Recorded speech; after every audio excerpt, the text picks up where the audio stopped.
सभी प्रेम से बोलो भगवान विष्णु की जय। प्रिय श्रोताओं, आप सभी का हमारे YouTube चैनल त्योहार गाइड पर स्वागत है। प्रिय श्रोताओं, इस वीडियो में हम आप सभी को बताएंगे कि भगवान को प्याज लहसुन का भोग क्यों नहीं लगता।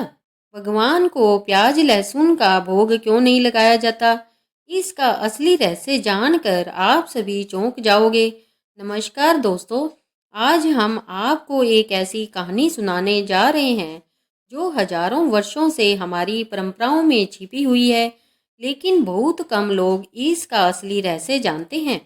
यह केवल एक कहानी नहीं है, बल्कि हमारी आस्था, हमारे विश्वास और हमारे धर्म की गहराइयों में छिपा एक अद्भुत सत्य है। तो तैयार हो जाइए, क्योंकि आज आप जो सुनने वाले हैं वो आपके मन मस्तिष्क को झकझोर देगा। नमस्कार प्रिय दर्शकों, हम आपका एक बार फिर से स्वागत करते हैं आपके चैनल त्योहार गाइड पर। दोस्तों, आज हम एक नई कहानी और एक नया वीडियो लेकर आपकी सेवा में उपस्थित हुए हैं। आज की कथा अत्यंत ज्ञानवर्धक और प्रेरणादायक है। कथा शुरू करने से पहले आपसे एक विनम्र निवेदन है। शास्त्रों में कहा गया है कि अधूरी छोड़ी गई कथा दुख और पाप का कारण बनती है, इसलिए इसे अंत तक अवश्य सुने। और अगर आपको यह वीडियो पसंद आए तो इस वीडियो को लाइक करें, हमारे चैनल को सब्सक्राइब करें और कमेंट में हरे कृष्णा लिख कर अपना समर्थन देवें। तो आइए बिना किसी विलंब के आरंभ करते हैं आज की प्रेरणादायक कथा। सतयुग के समय स्वर्ग लोक अपने पूरे वैभव पर था। सुनहरे महलों में रतन जड़ित सिंहासन, अप्सराओं का मधुर नृत्य और दिव्य सुगंध से भरा स्वर्ग। देवराज इंद्र ऐरावत पर विराजमान होकर स्वर्ग का संचालन करते थे। स्वर्ग में एक विशेष कल्प वृक्ष वाटिका थी। इस वाटिका में कामधेनु गायें विचरण करती और कल्प वृक्ष हर इच्छा पूरी करता। इस वाटिका की देखभाल महर्षि वशिष्ठ के शिष्य देवेंद्र करते थे। देवेंद्र 30 वर्षीय युवा तपस्वी थे। उनका चेहरा तेजस्वी, आंखों में आध्यात्मिकता और हृदय में भगवान के प्रति अटूट भक्ति थी। वे प्रतिदिन सूर्योदय से पहले उठते और पूरे दिन वाटिका की सेवा करते। देवेंद्र की विशेषता थी कि वे हर पौधे से बात करते जैसे वे उनके बच्चे हो। आश्चर्य की बात यह थी कि पौधे मानो उनकी बात समझते और भी सुंदर हो जाते। एक दिन देवराज इंद्र पूरे दरबार के साथ वाटिका में आए। साथ में ब्रह्मा जी, नारद मुनि और अन्य देवता भी थे। वाटिका की सुंदरता देखकर इंद्र मंत्रमुग्ध हो गए। अद्भुत देवेंद्र, तुमने इस वाटिका को स्वर्ग का सबसे सुंदर स्थान बना दिया। इंद्र ने स्वर्ण मुद्राओं से पुरस्कृत करते हुए कहा। देवेंद्र ने विनम्रता से कहा, देवराज, यह सब भगवान की कृपा है, मैं तो केवल सेवक हूँ। लेकिन नारद मुनि ने मुस्कुराते हुए कहा, इनकी मेहनत भी कम नहीं है। पूरे ब्रह्मांड में इनके जैसा माली कोई नहीं। यह सुनकर देवेंद्र के मन में प्रसन्नता हुई, जो धीरे धीरे गर्व में बदलने लगी। अगले दिनों में नारद मुनि बार बार आने लगे। वे कहते, तुम्हारी कला अद्वितीय है, तुम्हारे हाथों में जादू है। मैंने सुना है स्वयं भगवान विष्णु ने तुम्हारी प्रशंसा की है। यह सुनकर देवेंद्र के हृदय में अहंकार का बीज पनपने लगा। उनका ध्यान भगवान की भक्ति से हटकर अपनी प्रतिभा पर केंद्रित होने लगा। कुछ समय बाद देवता असुरों में अमृत प्राप्ति के लिए समुद्र मंथन का निर्णय हुआ। भगवान विष्णु ने कुर अवतार धारण किया और मंदराचल पर्वत को अपनी पीठ पर धारण किया। वासुकी नाग को रस्सी बनाया गया।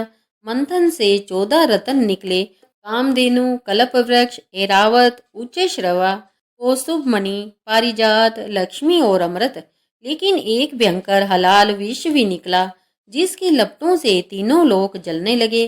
भगवान शिव ने उस विष को पी लिया और नीलकंठ कहलाए। समुद्र मंथन के बाद स्वर्ग में भव्य उत्सव हुआ। देवेंद्र को विशेष व्यंजन और पुष्प सजावट की जिम्मेदारी मिली। देवेंद्र ने दिन रात मेहनत कर कर दुर्लभ फूल और व्यंजन तैयार किए। उत्सव में सभी ने उनकी कला की प्रशंसा की। देवेंद्र का सीना गर्व से फूल गया। उन्होंने सोचा, वे कितने महान हैं। उत्सव के अगले दिन नारद मुनि फिर आए। मुस्कुराते हुए बोले, देवेंद्र, पूरे स्वर्ग में तुम्हारी ही चर्चा थी। कुछ देवता कह रहे थे तुम्हारी कला में देवताओं से भी अधिक सामर्थ्य है। देवेंद्र का अहंकार बढ़ा। उन्होंने कहा, मैंने तो केवल अपनी क्षमता का उपयोग किया। नारद ने पूछा, क्या तुमने सोचा यह क्षमता कहाँ से आई? भगवान का वरदान या तुम्हारी प्रतिभा? देवेंद्र रुके। मुझे नहीं पता, पर मैंने कड़ी मेहनत की है। बिल्कुल सही। नारद बोले, तुम्हें अपनी प्रतिभा का आश्रय लेना चाहिए। यह कहकर नारद चले गए, लेकिन देवेंद्र के मन में संशय के बीज बो गए। उस रात देवेंद्र को नींद नहीं आई। उनके मन में विचार आया कि शायद भगवान का योगदान इतना नहीं जितना वे समझते थे। अगले महीनों में देवेंद्र का अहंकार चरम पर पहुंचा। भगवान की पूजा, प्रातः काल का ध्यान सब बंद हो गया। अब वे केवल अपनी कला पर ध्यान देते। एक दिन इंद्र ने बुलाया, देवेंद्र, कल भगवान विष्णु आ रहे हैं। उनके स्वागत के लिए विशेष भोजन बनाओ। देवेंद्र ने घमंड से कहा, चिंता मत कीजिए, मैं ऐसा भोजन बनाऊंगा जो पहले कभी नहीं बना। वे सोचने लगे कि ऐसा क्या अनोखा बनाए जो भगवान को भी चकित कर दे। तभी नारद मुनि आए। बोले, देवेंद्र, मैं तुम्हें रहस्य बताता हूँ। समुद्र मंथन के हलाल विष की कुछ बूंदें पृथ्वी पर गिरी। उनसे दो पौधे उगे, प्याज और लहसुन। इनमें अद्भुत शक्ति, तीव्र स्वाद और असीमित गुण हैं। देवेंद्र ने उत्सुकता से पूछा, तो मैं इन्हें भगवान के भोजन में उपयोग कर सकता हूँ? नारद ने गहरी सांस ली। यह विष से उत्पन्न हुए हैं। कहा जाता है इन्हें भगवान के भोजन में नहीं डालना चाहिए, लेकिन तुम महान कलाकार हो। शायद तुम इन्हें इतने अद्भुत तरीके से पका सको कि भगवान प्रसन्न हो जाए। देवेंद्र के मन में विचार आया, यह उनकी प्रतिभा साबित करने का सुनहरा अवसर है। अगर वे वर्जित पौधों को भी भगवान के योग्य बना दे तो उनकी कला की महानता सिद्ध हो जाएगी। देवेंद्र ने गुप्त रूप से पृथ्वी से प्याज लहसुन मंगवाए। देखने में साधारण थे, लेकिन गंध तीव्र थी। उन्होंने रात भर मेहनत की। प्याज लहसुन को इतने कुशल तरीके से पकाया कि तीखापन कम हो गया और नया स्वाद आ गया। इसे दिव्य सब्जियों और मसालों के साथ मिलाया। सुबह तक अद्भुत व्यंजन तैयार था। देवेंद्र ने चखा तो स्वाद लाजवाब था। उन्होंने सोचा, यह मेरी सबसे बड़ी उपलब्धि है। भगवान निश्चित ही प्रशंसा करेंगे। देवेंद्र के मन में एक छोटी आवाज थी जो कह रही थी, यह गलत है, लेकिन अहंकार ने उस आवाज को दबा दिया। दोपहर को भगवान विष्णु लक्ष्मी जी के साथ स्वर्ग पधारे। सभी देवता स्वागत के लिए उपस्थित थे। भोजन सोने की थालियों में सजाया गया। देवेंद्र ने अपना विशेष व्यंजन सबसे प्रमुखता से बीच में रखा। भगवान विष्णु ने मुस्कुराते हुए सभी को आशीर्वाद दिया। उनकी आंखों में करुणा, चेहरे पर शांति थी। वे आसन पर विराजमान हुए। इंद्र ने कहा, भगवान, यह सारा भोजन देवेंद्र ने विशेष रूप से आपके लिए तैयार किया है। भगवान ने देवेंद्र की ओर देखा। उनकी दृष्टि में प्रेम था, लेकिन साथ ही दुख भी। देवेंद्र ने गर्व से कहा, भगवान, मैंने यह सारा भोजन अपनी पूरी कुशलता से बनाया है। खासकर यह बीच वाला व्यंजन बहुत विशेष है। भगवान ने मुस्कुराते हुए कहा, देवेंद्र, तुमने बहुत मेहनत की है। फिर उन्होंने अन्य व्यंजन ग्रहण करना शुरू किया, लेकिन देवेंद्र के विशेष व्यंजन पर आकर रुक गए। गहरी सांस लेकर बोले, देवेंद्र, इस व्यंजन में क्या है? देवेंद्र ने उत्साह से कहा, भगवान, इसमें दुर्लभ जड़ी बूटियां और विशेष सब्जियां हैं। मैंने बड़ी सावधानी से तैयार किया है। भगवान ने फिर पूछा, क्या इसमें प्याज लहसुन है? पूरी सभा में सन्नाटा छा गया। सभी देवता आश्चर्य से देवेंद्र को देखने लगे। देवेंद्र घबराए। भगवान, हाँ, लेकिन मैंने इन्हें इतनी कुशलता से पकाया है कि यह दिव्य हो गए हैं। मैंने सोचा मेरी कला से यह आपके योग्य बन जाएंगे। भगवान विष्णु की आंखों में दुख की लहर आई। धीरे से बोले, देवेंद्र, तुम बहुत प्रतिभाशाली हो। तुम्हारी कला अद्भुत है, लेकिन तुमने बहुत बड़ी गलती की है। देवेंद्र का दिल धक से रह गया। घुटनों पर गिरकर बोले, भगवान मैंने क्या गलती की? मैंने तो केवल अपनी प्रतिभा का उपयोग किया। भगवान ने गंभीरता से कहा, देवेंद्र प्रतिभा ईश्वर का वरदान है, अहंकार का साधन नहीं। तुमने अपनी कला का उपयोग यह सिद्ध करने के लिए किया कि तुम परंपराओं से ऊपर हो, नियमों को बदल सकते हो। यह अहंकार है, प्रतिभा नहीं। रुक कर आगे बोले, प्याज लहसुन हलाहल विष से उत्पन्न हुए। जब भगवान शिव ने विष पिया तो उनके गले से जो बूंदें टपकी, उनसे यह पौधे उगे। यह तामसिक गुण के हैं, इनमें विष के अंश है। देवी लक्ष्मी ने करुणा से कहा, देवेंद्र यह पौधे मनुष्यों के लिए औषधि है, उनके शरीर को बल देते हैं। लेकिन जो ध्यान तप और आध्यात्मिकता का मार्ग चुनते हैं, उनके लिए यह मन को चंचल बनाते हैं, विचारों को अशुद्ध करते हैं। भगवान विष्णु ने समझाया, भगवान को भोजन की आवश्यकता नहीं है। हम भोग इसलिए स्वीकार करते हैं क्योंकि उसमें भक्त की श्रद्धा होती है। लेकिन जब भोग में अहंकार होता है, जब नियमों का उल्लंघन होता है, तो वह भोग नहीं अपमान बन जाता है। देवेंद्र को अपनी गलती का एहसास हुआ। रोते हुए बोले, भगवान मुझे क्षमा करे, मैं अंधा हो गया था। अपनी प्रतिभा पर इतना घमंड हो गया कि मैं भूल गया यह आपका दिया वरदान है। भगवान ने कहा, क्षमा तो मैं दूंगा, लेकिन हर गलती की सजा होती है। तुमने अहंकार में आकर परंपरा का उल्लंघन किया है, अब फल भोगना होगा। इंद्र ने विनती की, भगवान देवेंद्र हमारे प्रिय सेवक है, एक और अवसर दे।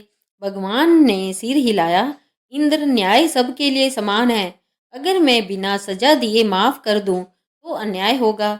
उन्होंने देवेंद्र से कहा, आज से तुम स्वर्ग से निष्कासित हो, तुम्हें पृथ्वी पर जन्म लेना होगा, वहां अपने अहंकार का प्रायश्चित करना होगा। देवेंद्र की आंखों के सामने अंधेरा छा गया। भगवान ने आगे कहा, लेकिन मैं वरदान भी देता हूँ, पृथ्वी पर तुम महान भक्त के रूप में जन्मोगे, तुम्हें गलती का एहसास होगा और सच्ची भक्ति का मार्ग मिलेगा। जब अहंकार पूरी तरह त्याग दोगे तब स्वर्ग लौट सकोगे। देवेंद्र का तेज फीका पड़ा, शरीर भारी होने लगा। सभी देवता देख रहे थे पर कोई बोल नहीं सका। ये धर्म का नियम था।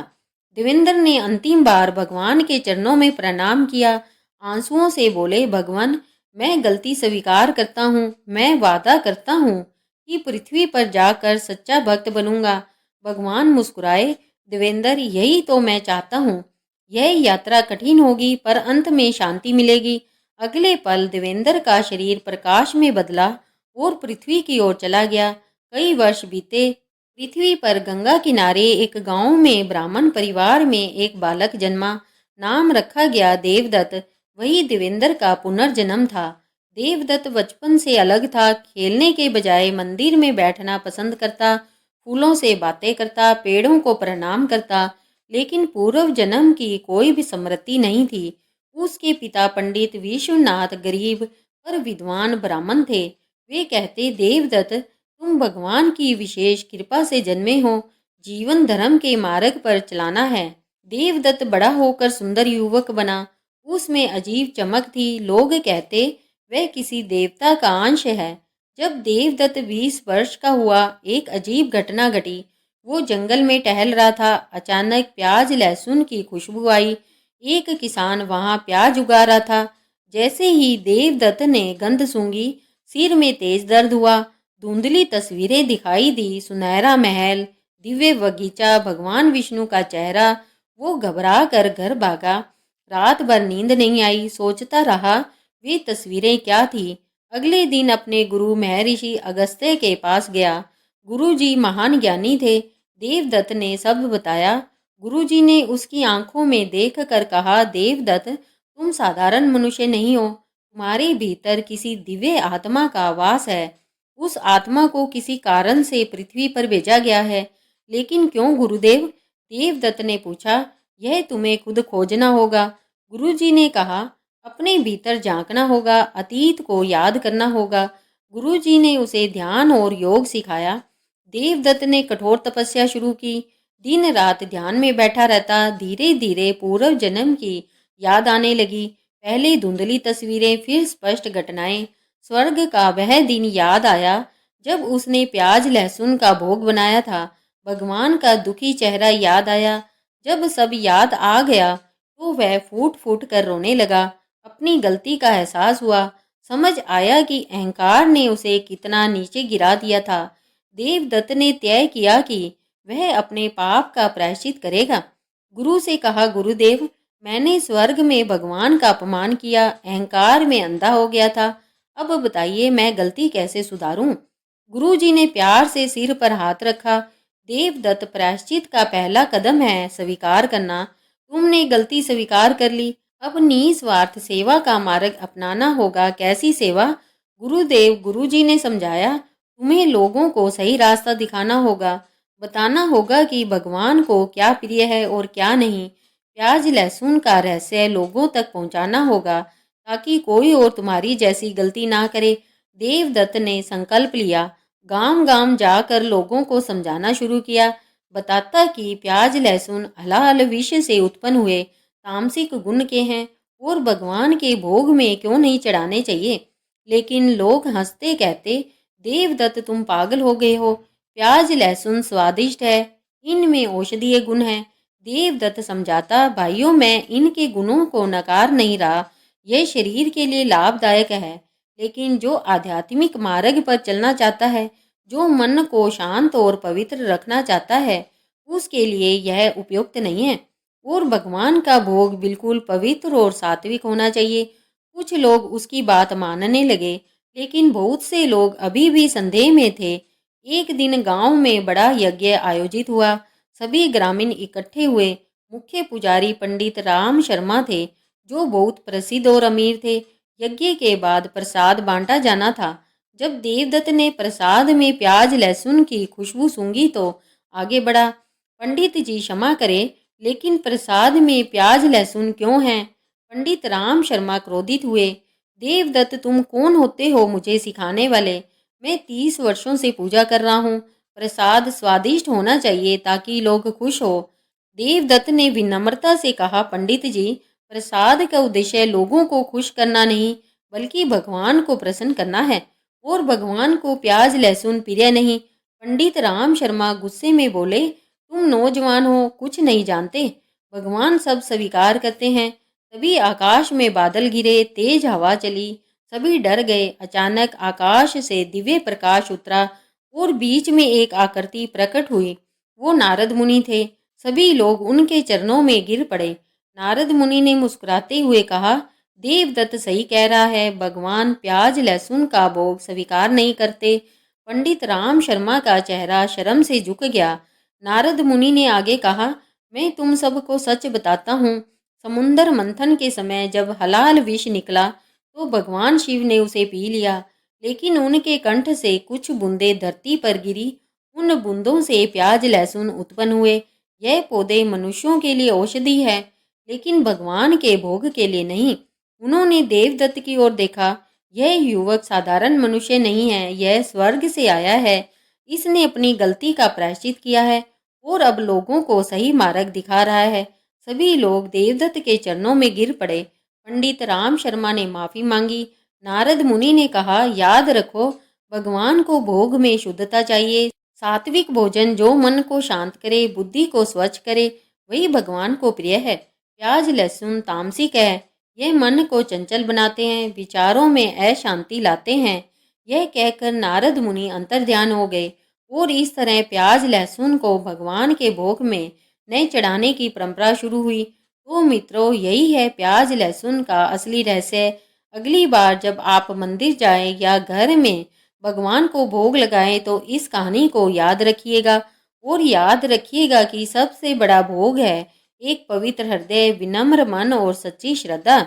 अगर आपको यह जानकारी अच्छी लगी हो तो इसे ज़्यादा से ज़्यादा लोगों को शेयर करें, ताकि और लोगों को इस बात का पता चल सके कि भगवान को प्याज और लहसुन का भोग नहीं लगाना चाहिए।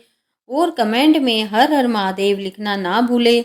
ऐसे ही और भी रोचक और आध्यात्मिक वीडियो के लिए चैनल को सब्सक्राइब कर लें। फिर मिलते हैं एक और दिलचस्प वीडियो के साथ। इस वीडियो को अंत तक देखने के लिए आप सभी का धन्यवाद। हरे कृष्णा हरे कृष्णा हरे कृष्णा।